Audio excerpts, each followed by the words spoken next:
Saudara, sasaran 60% penduduk Sabah lengkap 2 dos vaksin dapat dicapai sebelum 15 September antara paparan dari negeri di bawah Bayu hari ini. Butiran lanjut bersama Konstantin Palawan di studio Kota Kinabalu. Konstantin. Baik Alif, sasaran 60% penduduk Sabah menerima vaksinasi lengkap dijangka dapat dicapai sebelum 15 September ini berbanding sasaran awal Oktober depan. Peratusan vaksinasi rakyat itu dapat dicapai susulan ketibaan 560,720 dos vaksin COVID-19 keluaran Pfizer BioNTech, Sinovac dan CanSino di Sabah minggu depan. Ketua Menteri Dato' Seri Panglima Haji Noor berkata, setakat ini seramai 60,000 penduduk menerima suntikan vaksin dalam tempoh sehari. Sekiranya momentum itu berterusan, Sabah boleh mencapai imuniti kelompok pada hujung Oktober atau awal November depan. Dengan bekalan vaksin ini, insya-Allah ianya akan dapat meningkatkan lagi vaksinasi peratusannya kepada rakyat kita di Sabah. Dan insya-Allah menjelang akhir bulan ini atau awal bulan depan kita sudah boleh mencapai ambang untuk beralih ke fasa seterusnya.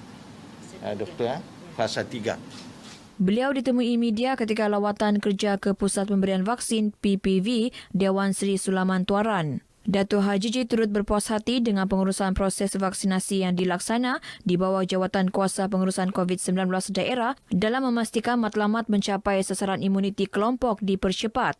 Setakat semalam, lebih 1.4 juta rakyat Sabah telah menerima vaksin dos pertama dan 773,315 orang bagi dos kedua.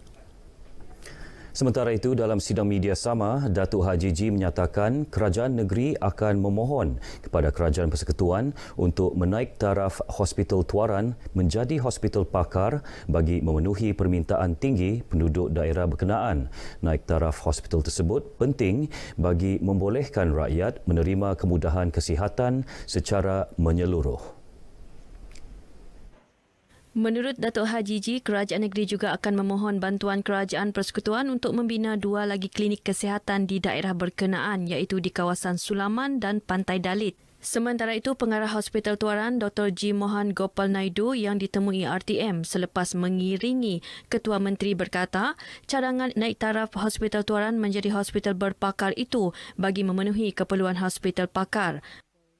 Bangunkan Hospital Tuaran untuk memenuhi sebagai satu hospital pakar kami telah sampaikan, di mana kami harapkan Hospital Tuaran ini akan datang dimajukan ataupun dinaik taraf sebagai satu hospital pakar berfokus. Menurut Dr. G. Mohan, jika diluluskan, Hospital Tuaran akan menjadi hospital berpakar dengan tumpuan kepakaran kepada kawalan infeksi dan pembedahan kes trauma. Dalam lawatan ini, Ketua Menteri turut menerima bakul makanan sumbangan Persatuan Jurutera Perunding Malaysia, Cawangan Sabah dan syarikat Forever Living untuk diagihkan kepada penduduk sekitar Tuaran yang terjejas pendapatan akibat COVID-19. Pelantikan Datuk Seri Ismail Sabri Yaakob sebagai Perdana Menteri ke-9 akan menstabilkan semula politik negara sekaligus memberi fokus kepada usaha pemulihan ekonomi dan menangani masalah kesihatan berikutan penularan pandemik COVID-19. Menteri Pembangunan Masyarakat dan Kesejahteraan Rakyat Insinyur Syahelmi Yahya yang menyambut baik pelantikan Datuk Seri Ismail Sabri berharap kerjasama padu semua pemimpin dapat merealisasikan usaha tersebut.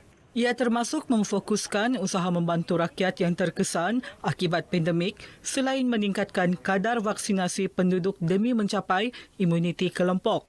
Kita berharap dengan adanya lantikan tersebut maka keadaan politik kembali stabil dan kita fokus kepada usaha mengharungi pandemik ini di mana kita sudah melihat tanda-tanda pemulihan dengan kadar kemasukan ke ICU yang begitu rendah dan juga peningkatan pemberian vaksin yang begitu baik sekali.